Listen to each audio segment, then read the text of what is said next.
Good morning, good morning.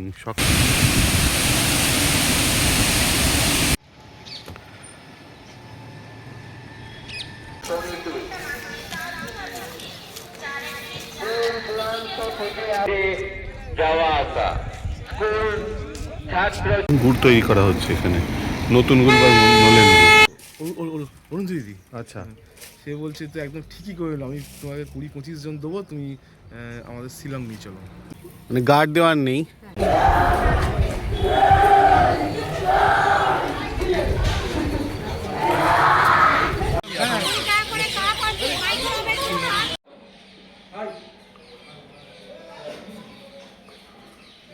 জয় প্রভু।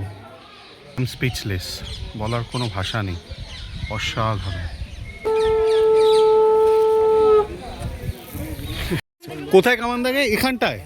এখানে কামান ডাকা হয়। আচ্ছা, এখানে কি হচ্ছে? রাজারা আগেকার দিনে শাসন করতো, যে উপর থেকে মেলে হত্যা করা হতো। ওখান থেকে হ্যাপি বার্থডে টু প্রতিটা মুহূর্ত ভেবেছে একদম পরবর্তী অনুষ্ঠানকে এগিয়ে নেওয়া যায়। ইভেন বাসে বসে বসেও একটা প্রোগ্রাম সেটিং করে ফেললো।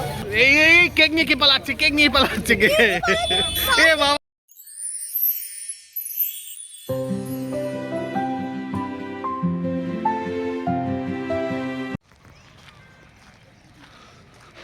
আজ আমাদের মুকুটমণিপুরের দ্বিতীয় দিন, আর কয়েক ঘন্টা পরই সকাল 10টা নাগাদ আমরা রওনা দেব বিষ্ণুপুরের উদ্দেশ্যে।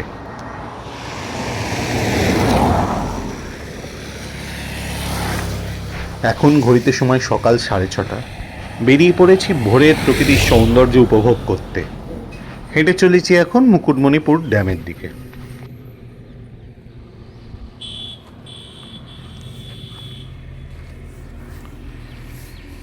Good morning, good morning. সকালবেলা বেরিয়ে পড়েছি আমাদের রিসর্ট থেকে, দ্য গ্রিন পার্ক থেকে বেরিয়ে পড়েছি একটু মুকুটমণিপুর ভ্যালি, মুকুটমণিপুর ড্যামের দিকে।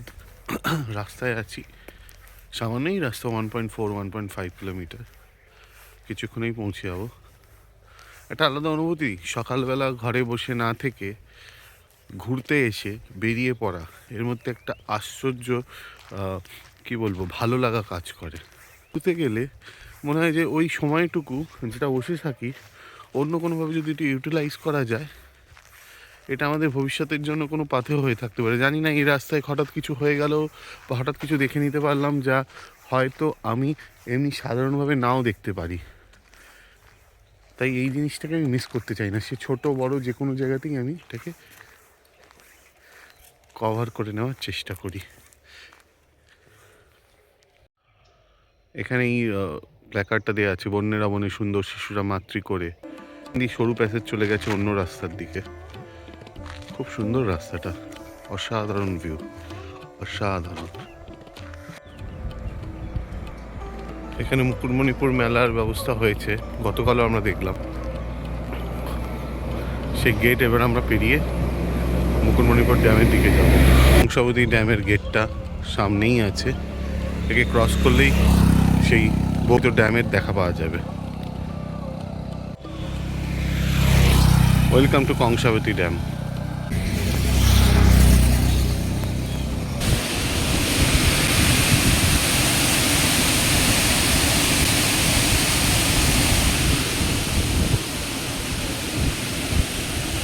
মুকুটমণিপুর বাঁধের ওপর দাঁড়িয়ে সকালবেলা সূর্যোদয়ের দৃশ্য দু চোখ ভরে উপভোগ করলাম। অসাধারণ লাগছিল এই দৃশ্যটি।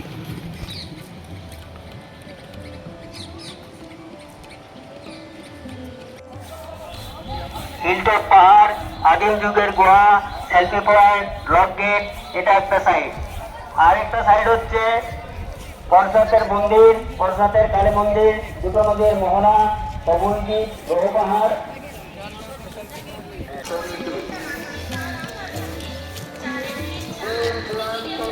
আমরা গতকাল মুকুটমণিপুরের দর্শনীয় স্থানগুলি নৌকা করে ভ্রমণ করেছিলাম।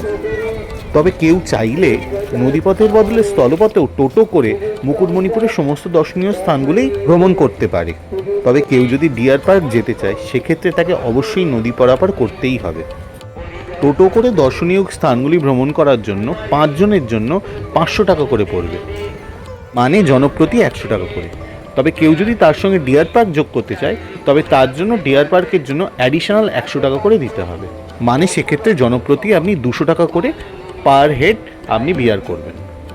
তবে নৌকা করে সেই স্থানগুলোই যেতে গেলে খরচ পড়বে 150 টাকা জনপ্রতি। আর এর মধ্যে ডিয়ার পার্ক অলরেডি ইনক্লুডেড আছে।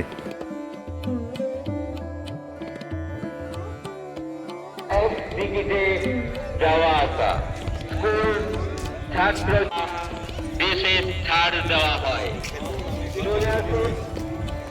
এই প্রচার কেন্দ্রকে লক্ষ্য করে এই প্রচার কেন্দ্রে হল আমাদের টিকিট কাউন্টার। এখানে এসে টিকিট করুন এবং গতকাল যখন এসেছিলাম তখন মুকুটমণিপুর ড্যাম লোকে লোকারণ্য ছিল, কিন্তু এখন সকালবেলা ফাঁকা ফাঁকা ড্যামটাকে দেখতে অসাধারণ লাগছিল। ভোরবেলা ড্যামের সামনে আসতে ভেবেছিলাম, সেটা ভোরবেলা আর হলো না, সকালবেলা। এখন বাজে কিছুক্ষণ এদিক সেদিক ঘোরাঘুরির পর হাত ঘড়িতে দেখলাম প্রায় 8:30 বাজে। তাই আর দেরি না করে ফিরে চললাম হোটেলের দিকে। গুড় জাল দেওয়া হয়েছে, গুড় তৈরি করা হচ্ছে এখানে, নতুন গুড় বা নলেন গুড়। আরও একটা জায়গায় গুড়ের তৈরি হচ্ছে, মানে এখানে বিভিন্ন গুড় তৈরির ঘর রয়েছে যেখানে। ফেরবার সময় রাস্তায় দেখা হয়ে গেল সোমনাথদার সঙ্গে। সেখানেই সোমনাথদার সঙ্গে দাঁড়িয়ে গল্প জুড়ে দিল। 4 বেলা 5 বেলা তো খাবার রেডি করে যাচ্ছে, তোমাদের রেস্ট কখন হচ্ছে তো বুঝতে পারছি না। আমাদের রেস্ট এর মধ্যেই রেস্ট নিয়ে নিচ্ছি, এর মধ্যেই ওই পাওয়ার ন্যাপ চলছে এই একটা এখানে। তোমরা মানে প্রায় করো না? বেশ কয়েকটা করেছি এখানে। আচ্ছা, এছাড়া দীঘা মন্দারমণি এগুলো তো রয়েছেই, ওখানেও সব হয়ে গেছে। পুরীতেও করেছি, দার্জিলিং হচ্ছে গ্যাংটক ফ্যাংটক ওখানেও করেছি, টুকটাক করেছি আর কি মোটামুটি। আচ্ছা। অরুণ দিদি, আচ্ছা, সে বলছে তো একদম ঠিকই করে এলো, আমি তোমাকে 20-25 জন দেবো, তুমি আমাদের শিলং নিয়ে চলো। বাহ, করো মুখে বলো। এই ছোটোখাটো ট্যুর কতদিন চলবে? না বললো, আমি বললাম, ঠিক আছে আপনারা ঠিক করুন, হ্যাঁ, সময় ঠিক করুন, আপনার মানুষজন ঠিক করুন, আমাকে বলবেন, আমি অ্যারেঞ্জ করে দেবো, ব্যবস্থা করে দেবো, নিয়ে চলে যাবো। চলো। হ্যাঁ, এরকম পাহাড়ে যাই, একটু একটু হিমাচল যাই, সিমলা কুলু মানালি যাই। চলো, একদম একদম একদম একদম। এবার কি এই চিকেনগুলো নিয়ে এখন রান্না করে যাবে? তোমার এই তোমার দিনের তো দুপুরবেলা ভাত আর চিকেন কষা, হ্যাঁ হ্যাঁ হ্যাঁ হ্যাঁ। আর রাত্রিবেলাটা তো ডিম করে দেবো, ডিমের কারি আলু দিয়ে, আর ফ্রাইড রাইসে থাকছি। বাবা, এত এই তোমার ডিমটা রাইসটা কন্টেনার করবো, এটা তো ভাবছি ওখানে বসে খাইয়ে দেবো ভালো হোটেল থেকে। এই তো হোটেলে একের পর এক ওদের রেডি করে দিতে হয়, ওরাও করে যায়, ওদের রেডি করে দিতে হয় আর কি। তো ঠিক কথা, তোমাদের হেল্পিং হ্যান্ডরা খুব মানে কি বলবো, এফিশিয়েন্ট, প্রপার কাজ করে যাচ্ছে। আর ভোর 5:30টায় উঠেছি। হ্যাঁ, ভোর 5:30 উঠে তোমার ওই ওদের ডেকে দিয়েছো, যদি তার আগে ওরা একটা উঠে গেছে। আচ্ছা, সে এই গেট বন্ধ তো, দুটো গেটই তালা দেওয়া। হ্যাঁ, যাওয়ার সময় টপকে গেছি, মানে রাত্রিবেলা আসার সময় ভোর 7:30 গেট আর টপকে ভেতরে ঢুকেছি। ঢুকে গেছে, ঢুকে ভেতরে ওদের বলেছে রান্নাঘরটা জানি, ওরা বলেছে ওরা অলরেডি বার করা শুরু করে দিয়েছে। তো আমাদের তখনই ঠাকুর তো 5টা উঠে বলেছে, বলছে কি এসে বার করছেন কেন? আমার তোমার ঢুকো বললে হবে, আমরা রান্না করবো নাকি? রান্না করে খাবো, আমরা এখানে 10টা বেরোবো, আমরা তখন ঢুকবে না, আপনার কোনো অসুবিধা নেই। ওরা ভেবেছে সে রান্নাঘরের ইনচার্জ নিয়ে ওরা রান্না বান্না শুরু করে। ভাড়া নেই কোথায় এখন তারা কোথায়? এখন সামনে রান্না আমাদের। হ্যাঁ, সামনে দেখছিলাম আমি। ওটা তো অন্য পার্টি। ও আচ্ছা, ভেতরে জায়গা পাইনি, ভেতরে আমরা বেরোনোর পর ওরা হয়তো ঢুকবে। ও আচ্ছা, মানে কি পিগুলো ভাগ্যিস জেগে গেছিল। হ্যাঁ হ্যাঁ আচ্ছা। গাড়িতে ওঠার আগে হোটেল গ্রিন পার্কের উল্টো দিকে যে গুড়ের দোকানটা আছে সেখানে গেলাম গুড় কিনতে, কিন্তু গিয়ে দেখি সেই মুহূর্তে তাদের কাছে গুড়ের জোগাড় নেই এবং গুড়ের ব্যবস্থা করার জন্য তাদের আরও কিছুটা সময় দিতে হবে। সেই সুযোগটাকে কাজে লাগিয়ে আমার বউ এবং বাকি যারা সেখানে ছিল তারা চলে গেল গাছের থেকে কুল পাড়তে। আমাদের এখানে কুল কিনে খেতে হয়, আর ওখানে গাছে কুল ভর্তি হয়ে পড়ে আছে, কেউ নেবার নেই, মানে গার্ড দেওয়ার নেই, কিন্তু এগুলো পড়ে পড়ে নষ্ট হয় যদি আমরা না তুলি।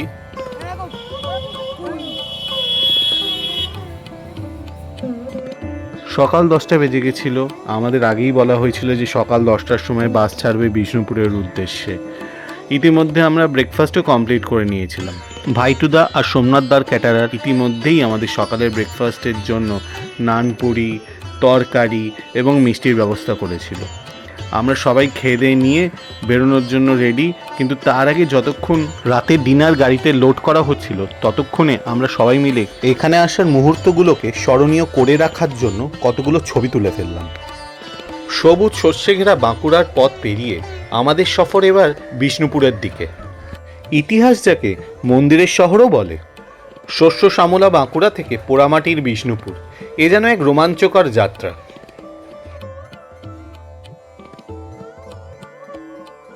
আমরা আমাদের গাড়ি ছেড়ে দিয়েছিল মুকুটমণিপুর থেকে, একটু হল্ট করেছে, সব চা ফা খাচ্ছে। আমরা এখন সেই মোড়ে দাঁড়িয়ে আছি। আমি মোড়েরটার উল্টো দিকে এসেছিলাম অ্যাকচুয়ালি। এই মোড়টা থেকে দেখুন দেখাচ্ছে পুরুলিয়া 84 কিলোমিটার দূরে, আর অযোধ্যা হচ্ছে 129 কিলোমিটার দূরে। অযোধ্যা ভাবতে আপনি রামের অযোধ্যার কথা ভাববেন না যেন। এই অযোধ্যা হচ্ছে পুরুলিয়ার অযোধ্যা, অযোধ্যা পাহাড়। আর রাঁচি হচ্ছে 204 কিলোমিটার দূরে। এই হচ্ছে সেই বোর্ড যেখান থেকে দেখা যাচ্ছে কলকাতা লেফট সাইড ধরে 216 কিলোমিটার, কিন্তু আমরা যাবো এখন রাইট সাইডে বিষ্ণুপুর 34 কিলোমিটার দূরে, আর খড়গপুর হচ্ছে রাইট সাইডে নিয়ে 127 কিলোমিটার। মাঝের রাস্তার হলটা একটু বেশি সময়ই হয়ে গেছিল বিষ্ণুপুরে, তাই যেখানে আমরা ভেবেছিলাম যে 1টার মধ্যে পৌঁছে যাবো, আসলে আমরা সেখানে পৌঁছলাম প্রায় 2টোর সময়। সোমনাথ এবং ভাইটুদাদের ক্যাটারার, চয়েসেবল ক্যাটারার থেকে আমাদের আগেই বলে রাখা হয়েছিল তারা লাঞ্চ তৈরি করে প্যাক করে নিয়েছে, এবং তারা সেই খাবার আমাদের গরম গরম সার্ভ করবে বিষ্ণুপুরের কোনো একটা হোটেলে বসিয়ে। প্রথমে আমরা আশ্চর্য হয়ে গেছিলাম কথাটা শুনে। এই ক্যাটারিংয়ের ব্যবস্থাপনা সত্যিই অসাধারণ। সত্যিই ভাবতে পারিনি যে এটা সম্ভব, যে অন্য কারোর হোটেলে আমরা আমাদের ক্যাটারের খাবার গরম গরম খাচ্ছি। এবং সেটাই সম্পন্ন হলো যখন 15 মিনিটের মধ্যেই ভাইটুদারা আমাদের এক এক করে ডেকে নিতে থাকলো সেই হোটেলে বসে খাওয়ার জন্য। বৈশাখী এবং ছেলেকে আগে খাওয়ার ব্যবস্থা করে দিয়েছিলাম, আমি গেলাম একদম শেষ দিকে। ভাত কত ভাত? আর দিও না ভাত অত দিও না। ব্যাস ব্যাস ব্যাস ব্যাস, গ্রেভি দাও একটু, ব্যাস আর কিছু না, অনেক। স্যার ঠিকঠাক আছে স্যার? ওরা স্যার ঠিকঠাক আছে? ভালো তো দাদা? দারুণ দারুণ দারুণ, ব্যাস। ছবিতে যে 12টি জায়গা দেখা যাচ্ছে, খাওয়া দাওয়ার পর টোটো করে আমরা এই জায়গাগুলোই ঘুরতে যাব। পুরো জায়গাটি কভার করার জন্য টোটো প্রতি 500 টাকা করে ধার্য করা হয়েছিল। মানে 5 জন টোটো করে গিয়ে 500 টাকা পে করবে টোটোওয়ালা, মানে জনপ্রতি যেটা হয় 100 টাকা করে। আমরা যখন বিষ্ণুপুর পৌঁছলাম তখন অলরেডি অনেকটা লেট হয়ে গেছিল। তারপর 40 জন খাওয়া দাওয়া কমপ্লিট করে বেরোতে বেরোতে প্রায় দুপুর 3টে বেজে গেছিল। 75টা কি?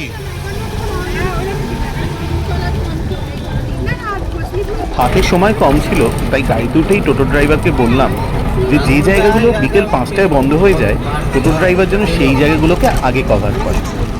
প্রথমে আমরা পৌঁছলাম বিষ্ণুপুরের রাসমঞ্চ। এখানে পৌঁছে আমরা প্রথমেই অনলাইনে 20 টাকা করে টিকিট কেটে নিলাম। অফলাইনেও টিকিট কাটা যায়, সেখানে প্রবেশ মূল্য 25 টাকা করে ধার্য করা হয়েছে।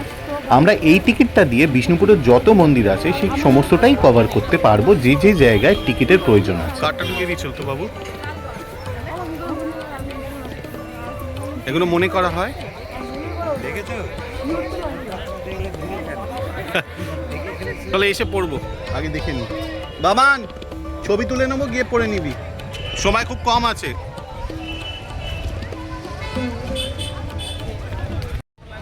রাসমঞ্চের ভিডিওটা যখন করছিলাম তখন সেখানে সাধারণ মানুষের কথাবার্তা ছাড়া আমি তখন কিন্তু কিছুই শুনতে পাইনি। কিন্তু বাড়ি ফিরে যখন ভিডিওটা দেখি বা ভিডিওটা যখন এডিট করা শুরু করি, তখন এই ভিডিওটার মধ্যে একটা চাপা আর্তনাদের শব্দ শুনতে পাই। জানি না এটা কি কোনো প্যারানর্মাল ব্যাপার নাকি পেছন থেকে কেউ ওরম শব্দ করছিল, তবে আমি কিন্তু ওখানে এরম কোনো শব্দ পাইনি। ঐতিহাসিক এবং প্রাচীন জায়গায় এ ধরনের অভিজ্ঞতা হওয়া সত্যিই বেশ গা ছমছমে ব্যাপার।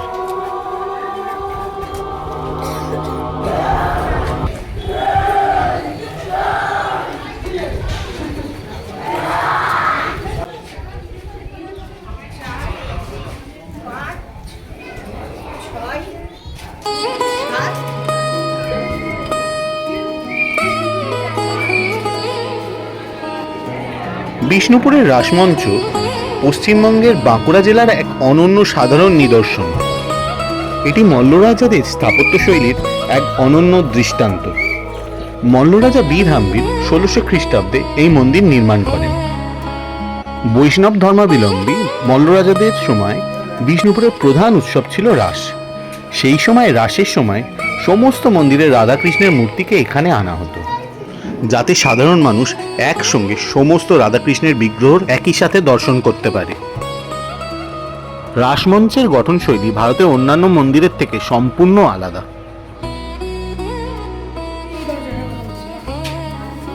এখানে কৃষ্ণ ঠাকুর আছে? এখানে কৃষ্ণ রাস করতো। আচ্ছা, রাস করতো। কি তুই এত নলেজ করতে পারছিস? ওটা কোথায়? ওখানে পড়লি ওটা? আচ্ছা। তবে রাসমঞ্চ কিন্তু কোনো একটি সাধারণ মন্দির নয়, বরং এটিকে একটি মঞ্চ বা প্যাভিলিয়ন বলা যায়। এটি একটি বর্গাকার উঁচু ইটের ওপর বেদির ওপর দাঁড়িয়ে আছে। এর ওপরের অংশটি পিরামিডের মতো দেখতে, যা তৎকালীন সময়ে একটি সাহসী এবং বিরল স্থাপত্য রীতি ছিল। মন্দিরের চারিদিকে অনেকগুলো খিলানযুক্ত বারান্দা বা অলিন্দ রয়েছে। এই খিলানগুলি ইসলামিক স্থাপত্যের দ্বারা প্রভাবিত ছিল। যদিও বিষ্ণুপুরের অন্যান্য মন্দিরের মতো এখানে দেওয়ালে প্রচুর কারুকার্য নেই, তবুও পদ্ম প্রতীক এবং কিছু জ্যামিতিক নকশায় টেরাকোটায় সূক্ষ্ম কাজ দেখা যায়।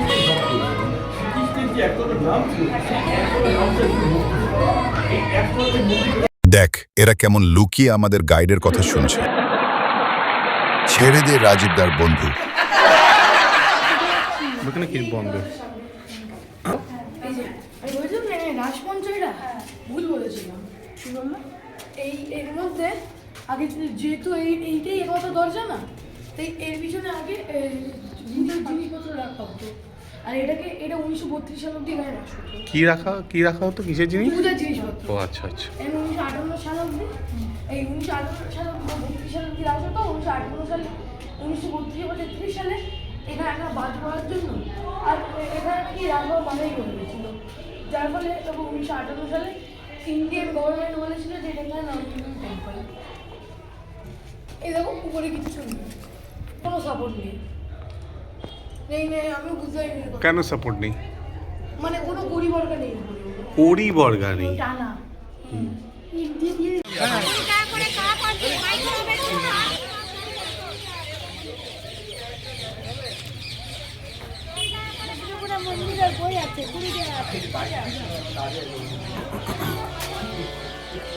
রাসমঞ্চ দেখার পর এবার আমরা মদনমোহন মন্দিরে প্রবেশ করলাম।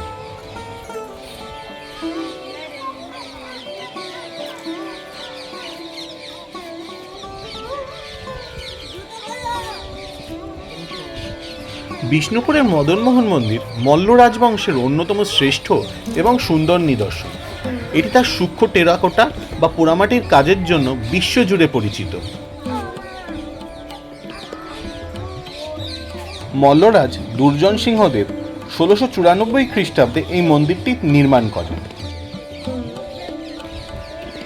কথিত আছে এই মন্দিরটি ভগবান বিষ্ণুর অন্যতম রূপ মদনমোহন বা শ্রীকৃষ্ণকে উৎসর্গ করা হয়েছে।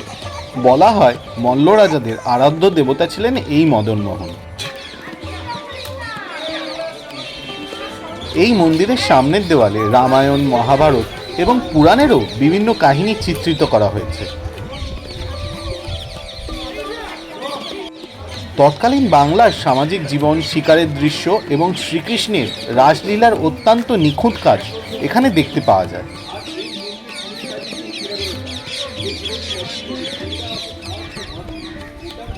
এই মন্দিরে কিন্তু এখনো নিয়মিত পুজো হয়। বিশেষ করে রাস পূর্ণিমা এবং দোলযাত্রার সময় এখানে বেশ বড় করে উৎসব পালিত হয়। এই মন্দিরটির দেওয়াল যদিও পোড়ামাটির তৈরি, কিন্তু ভেতরের অংশ কিন্তু পাথরের। এই মন্দিরটি তৈরিতে মূলত মাকড়া পাথর ব্যবহার করা হয়েছে। জয় প্রভু, জয় প্রভু।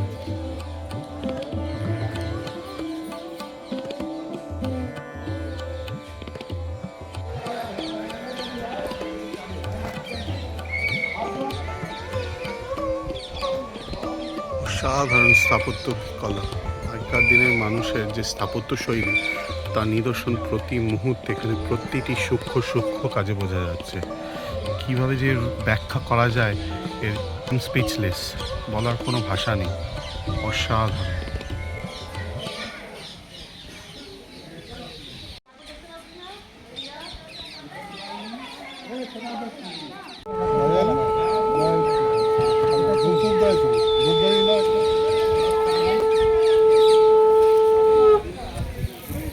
শাঁখ কেনার আগে শাঁখের টেস্টিং হলো। ম্যাডাম যত জল দেবেন তত ক্লিয়ার সাউন্ড হবে। এটাতে জল দেওয়া যাবে? একদম যত পরিষ্কার করবেন তত এটা ভাতির থেকে বেরিয়েছে তো ওই জন্য একটু জাম থাকে। যত জল দেবেন তত ক্লিয়ার সাউন্ড হবে। আজও নিলাম মানে এটা তো পুরো মাটি দিয়ে তৈরি।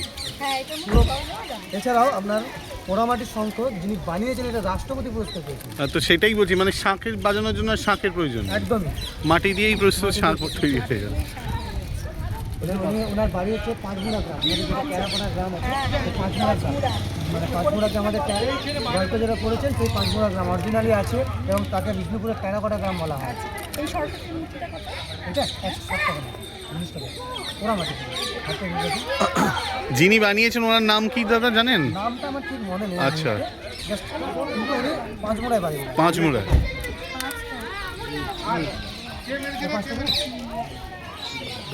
পাপান তুই জানিস?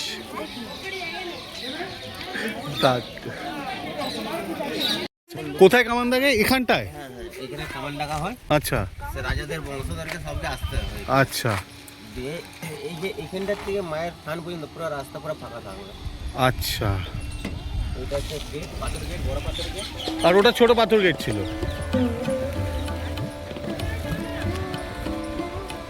ছোট পাথর গেট এইটা। ছোট পাথর গেটটি বড় পাথর গেটের থেকে সামান্যই দূরে অবস্থিত।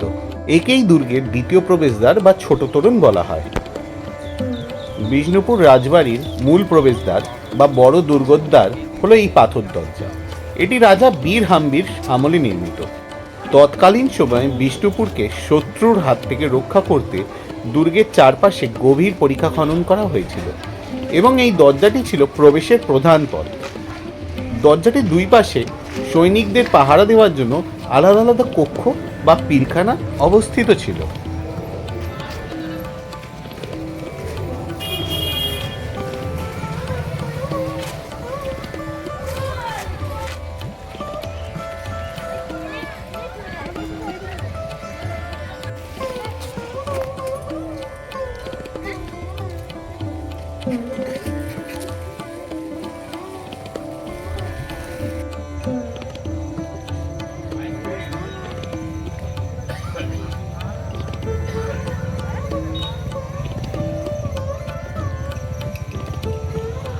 সাধারণ অসাধারণ।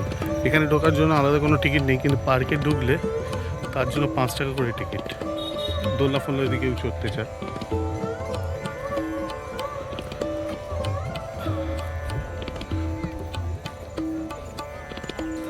বিষ্ণুপুরের লালজি মন্দির মল্ল স্থাপত্যের আর একটি অনন্য নিদর্শন।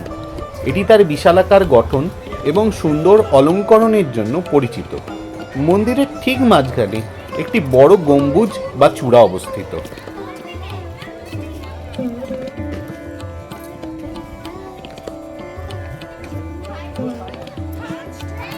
মল্ল রাজা বীর সিংহ 1658 খ্রিস্টাব্দে এই মন্দিরটি নির্মাণ করেন।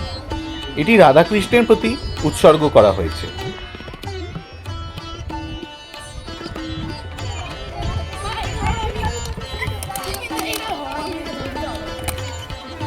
বিষ্ণুপুরের লালজি মন্দির চত্বরে নহবতখানা, নাট মঞ্চ, ভোগ কক্ষ এবং তুলসী মঞ্চ অবস্থিত। মন্দিরের প্রবেশদ্বারের ওপরে একটি নহবতখানা বা সঙ্গীত কক্ষ ছিল। এখান থেকে উৎসবের সময় সানাই বা বাদ্যযন্ত্র বাজানো হতো।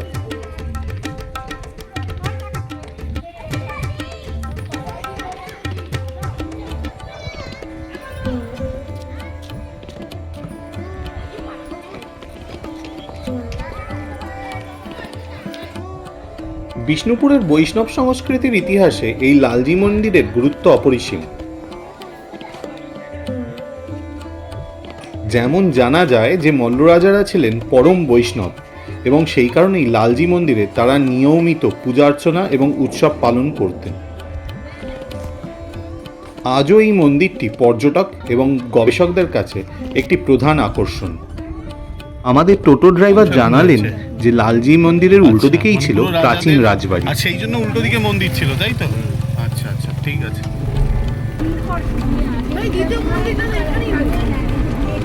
এই রাধা শ্যামের মন্দিরটি এখানে মূর্তি আছে। এই মূর্তিটাতে? আচ্ছা। লালজি মন্দির দেখে বেরিয়ে প্রথমেই দেখলাম প্রাচীন রাজবাড়ির ধ্বংসাবশেষ। তারপর সামনে তাকাতেই দেখলাম বাঁহাতে আরও একটা মন্দির। এবার নিজেই জানিয়ে দিল এটা হচ্ছে রাধাশ্যাম মন্দির। এই মন্দিরের প্রবেশদ্বারের মাথাতেও একটি নহবতখানা বা সঙ্গীত কক্ষ ছিল, যেখান থেকে উৎসবের সময় সানাই কিংবা বাদ্যযন্ত্র বাজানো হতো। রাধাশ্যাম মন্দির একটি অত্যন্ত গুরুত্বপূর্ণ নাম। এটি মল্ল রাজবংশের স্থাপত্য রীতির আরও একটি গুরুত্বপূর্ণ নিদর্শন। 1758 সালে মল্লরাজ চৈতন্য সিংহের আমলে এই মন্দিরটি নির্মাণ করা হয়েছিল। এটি বিষ্ণুপুরের মল্ল রাজাদের দ্বারা নির্মিত শেষ উল্লেখযোগ্য মন্দিরগুলোর মধ্যে একটি। এই মন্দিরের দেওয়ালে রামায়ণ মহাভারতের বিভিন্ন দৃশ্য, বিশেষত শ্রীকৃষ্ণের লীলা নিপুণভাবে ফুটিয়ে তোলা হয়েছে। লালজি মন্দির এবং রাধাশ্যাম মন্দির এই দুটি মন্দিরের স্থাপত্যে প্রভূত মিল পাওয়া যায়। তাই আবার ঘুরে উভয় মন্দিরেই নহবতখানা, নাট মঞ্চ, তুলসী মঞ্চ এবং ভোগ কক্ষের উপস্থিতি দেখতে পাওয়া যায়। তার কারণ অবশ্য এটাও যে উভয় মন্দিরই বিষ্ণুপুরের মল্ল রাজাদের দ্বারা নির্মিত। লালজি মন্দিরটি 1712 সালে রাজা বীরসিংহ নির্মাণ করেন। রাধাশ্যাম মন্দিরটি এর কয়েক সাল পরেই 1758 সালে রাজা চৈতন্য সিং স্থাপন করেন। দুটি মন্দিরই রাধাকৃষ্ণকে উৎসর্গ করা, এবং সেই কারণেই মন্দির চত্বরের যে প্ল্যানিং বা মন্দির চত্বরের যে যোজনা সেটাও প্রায় একই রকম। আয়রন আছে, লোহার বলে শক্ত পাথর। এই লোহার বলে শক্ত পাথরকে প্রথমে কেটে কেটে ঘোরা ওরকম চাকরি করা হয়েছে, তারপরে চোখ মুখ চাবুক করা হয়েছে, পঙ্কের বলে প্লাস্টার করেছে। আমি বলছি পঙ্কের বলে কেটে এখানে কষ্ট বলে চারটা বলে বামন রাধা বাড়ি জগটা হচ্ছে প্রশ্ন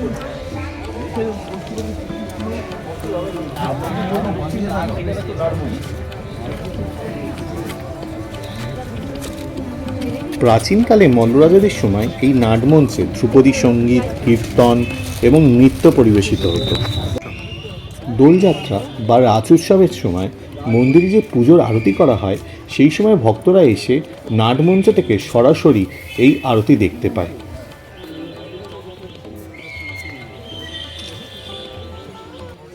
বিষ্ণুপুরের মা মৃন্ময়ী মন্দিরটি 1997 খ্রিস্টাব্দে মল্লরাজ জগৎ মল্ল প্রতিষ্ঠা করেন। কথিত আছে রাজা শিকারে গিয়ে জঙ্গলের মধ্যে দেবী স্বপ্নাদেশ পেয়ে এই মন্দিরটি প্রতিষ্ঠা করেন।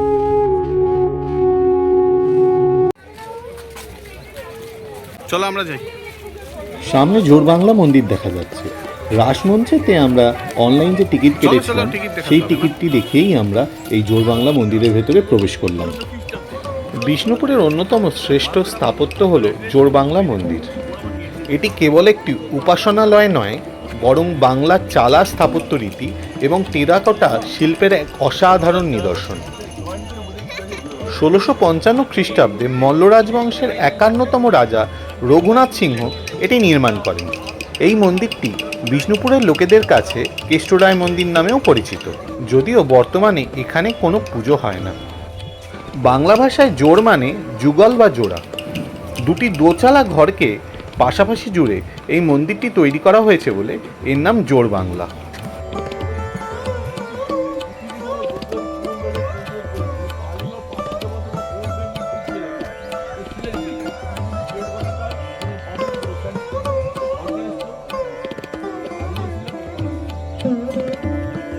জোড়বাংলা মন্দিরের চারিদিকের দেওয়ালে যে টেরাকোটার অলঙ্করণ রয়েছে তা বিষ্ণুপুরের অন্যান্য মন্দিরের তুলনায় অনেক বেশি সূক্ষ্ম এবং সমৃদ্ধ।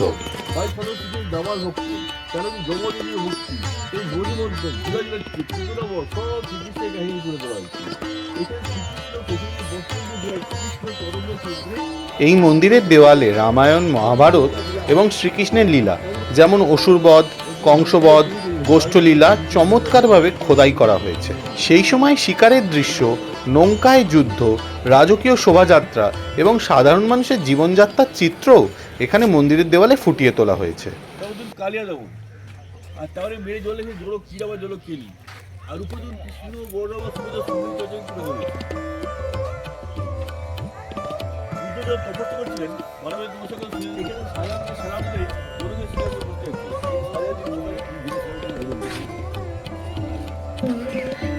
এই মন্দিরের পশ্চিম দেয়ালে বিশ্বের সরসজ্জা এবং অর্জুনের লক্ষ্যবোধের দৃশ্যটি অত্যন্ত জনপ্রিয়।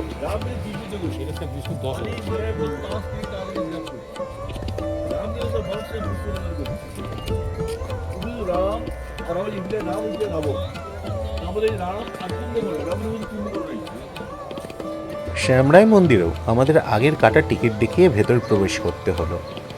বিষ্ণুপুরের স্থাপত্যর মুকুটে যদি কোনো উজ্জ্বল রত্ন থাকে তবে তা হলো শ্যামরায় মন্দির।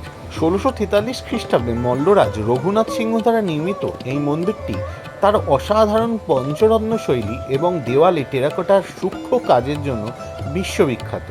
বিষ্ণুপুরে অন্য যে কোনো মন্দিরের তুলনায় শ্যামরাই মন্দিরের টেরাকোটার কাজ অনেক বেশি ঘন এবং বিস্তারিত, তাই একে ভারতের অন্যতম শ্রেষ্ঠ অলঙ্কৃত মন্দিরও বলা হয়। অসাধারণ অসাধারণ। তুমি ঢুকে যান, বলো ঢুকতে না বললাম। এটা মন্দিরের যে স্থাপত্য কর্ম, স্থাপত্য ভাস্কর্য অসাধারণ, মানে অনবদ্য। মন্দিরটাতেও দেখাচ্ছিল যে ওখানে নবাব সিরাজউদ্দৌলার বিভিন্ন স্কাল্পচার তৈরি হয়েছে, গৌতম বুদ্ধ স্কাল্পচার আছে, হিন্দু মন্দিরের স্কাল্পচার আছে তাদের, তারপর হচ্ছে আমাদের দেবাদিদেব তাদের স্কাল্পচার আছে, বিষ্ণুর 10 অবতারের স্কাল্পচার আছে। অসাধারণ অসাধারণ। হিন্দু ধর্ম হচ্ছে সমস্ত ধর্মের সমন্বয় করেছে, মানে সমস্ত ধর্মকেই একই সূত্রে গেঁথেছে। অসাধারণ এবং অনবদ্য। আচ্ছা, এখানে কি হচ্ছে, রাজারা আগেকার দিনে শাসন করতো, যে উপর থেকে ফেলে হত্যা করা হতো, ওখান থেকে অপরাধীদের ওপর থেকে ফেলে, অপরাধী বা যারা দণ্ডিত হতো ওপর থেকে ফেলে হত্যা করা হতো এখান থেকে। বিষ্ণুপুরের সাধারণ মানুষ বিশ্বাস করে যে গুমঘরের মাথার উপর থেকে দোষীদের ফেলে মৃত্যুর সাজা দেওয়া হতো, কিন্তু ইতিহাস কিন্তু অন্য কথা বলে। ইতিহাস মতে এই গুমঘরটিকে শস্য ভাণ্ডার, কারাগার অথবা কোষাগার হিসেবে ব্যবহার করা হতো, তবে সঠিক কী কাজে এটাকে ব্যবহার করা হতো তা কিন্তু কোথাও স্পষ্ট করা নেই।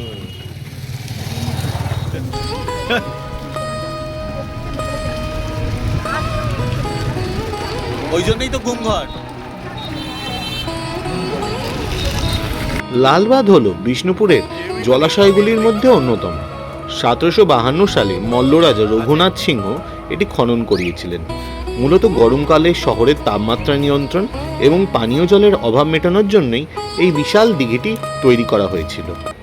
লালবাঁধের নামের সাথে জড়িয়ে আছে এক রহস্যময় এবং বেদনাদায়ক ইতিহাস।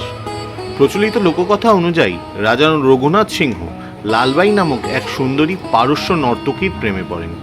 রাজা তার জন্য জলাশয়ের এই তীরে একটি প্রাসাদ তৈরি করে দেন এবং তার নাম অনুসারে এই দিঘির নাম হয় লালবাঁধ। তবে এই সম্পর্ক মল্ল রাজবংশ এবং স্থানীয়রা মেনে নিতে পারেনি। জনশ্রুতি আছে রাজার মৃত্যুর পর অত্যন্ত নির্মমভাবে লালবাইকে এই জলাশয়েতেই ডুবিয়ে মারা হয়েছিল, তাই আজও স্থানীয়রা বিশ্বাস করেন যে রাতে লালবাঁধের তীরে লালবাইয়ের নুপুরের শব্দ শোনা যায়। কোথায়?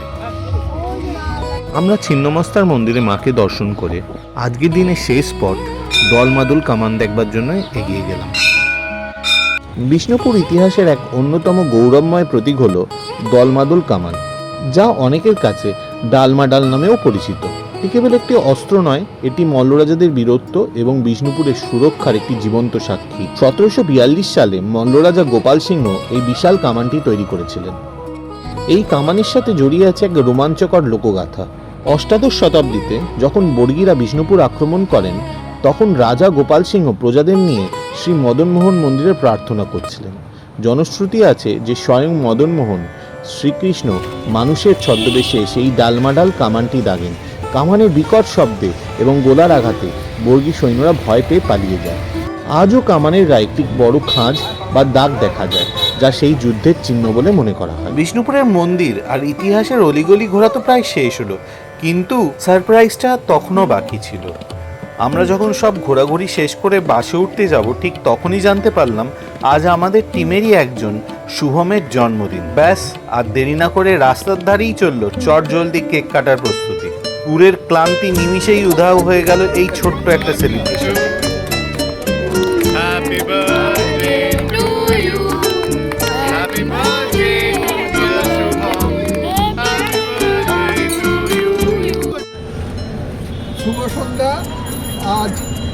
আমাদের ভ্রমণ সাথীর একজন সঙ্গীর জন্মদিন বলুন তাকে শুভেচ্ছা জানিয়ে আমরা আজকে কেক কেটে সেলিব্রেট করছি। এরপরে কিছু খাওয়া দাওয়া আছে। না শুরু করো। Happy birthday to you. Happy birthday dear Shubham. Happy birthday to you. প্রতিটা মুহূর্ত ভেবেছে একদম। পরবর্তী অনুষ্ঠানকে এগিয়ে নেওয়া যায়। ইভেন বাসে বসে বসেও একটা প্রোগ্রাম সেটিং করে ফেলবে। আমাদের মুকুটমণিপুর আর বিষ্ণুপুরের এই সুন্দর সফরটি যার নিখুঁত পরিকল্পনায় সফল হয়েছে সে হলো আমাদের সবার প্রিয় রাজীব। তার এই অবদানের জন্য আমাদের এই অরুন্ধতিটি তাকে একটা ছোট্ট উপহার তার হাতে তুলে দিল। এই মিষ্টি স্মৃতিটার সাথে নিয়েই এবার আমাদের ঘরে ফেরার পালা। আমাদের এই ট্যুরটা শেষ হলো ঠিকই, কিন্তু এই মুহূর্তগুলো মনের মধ্যে থেকে যাবে অনেক দিন। সবাই মিলে এবার বিষ্ণুপুরকে বিদায় জানিয়ে বাসে উঠে পড়লাম। সব গল্পেরই একটা শেষ থাকে, আর আজ আমাদের এই বিষ্ণুপুর সফরের গল্পটারও আজ এখানেই এন্ডিং। বাসে ওঠার এই মুহূর্তটা একটু ভারাক্রান্ত হলেও সাথে নিয়ে যাচ্ছে একরাশ আনন্দ আর নতুন কিছু অভিজ্ঞতা। বিদায় বিষ্ণুপুর, আবার দেখা হবে অন্য কোনো বাঁকে অন্য কাউর সাথে। মুকুটমণিপুর এবং বিষ্ণুপুরের এই ট্যুরটি পরিচালনা করেছিল Baranagar municipal employees cooperative credit society. বর্তমানে এদের পক্ষ থেকেই দীঘার সি সাউথ এন্ড হোটেলে এসি রুমের চমৎকার ব্যবস্থা করা হয়েছে। এই হোটেলে এসি রুমের ভাড়া সোম থেকে বৃহস্পতিবার মাত্র 999 টাকা এবং বাকি দিনগুলো মানে শুক্র, শনি এবং রবিবার 1250 টাকা। এই হোটেলে সুইমিং পুলেরও ব্যবস্থা আছে, তবে সুইমিং পুল ব্যবহারের খরচ আলাদা। এই হোটেলে সকালের বেডটিটা আপনি কমপ্লিমেন্টারি পাবেন। লাঞ্চ এবং ডিনারের বিলের ওপর আপনি সরাসরি 5% ডিসকাউন্ট পাবেন যদি আপনি Baranagar municipal employees cooperative credit society থেকে এই বুকিংটা করে থাকেন। বুকিং করার ফোন নাম্বার আপনি শেষ ছবিটাতে পেয়ে যাবেন। If you like this video, kindly like, share and subscribe.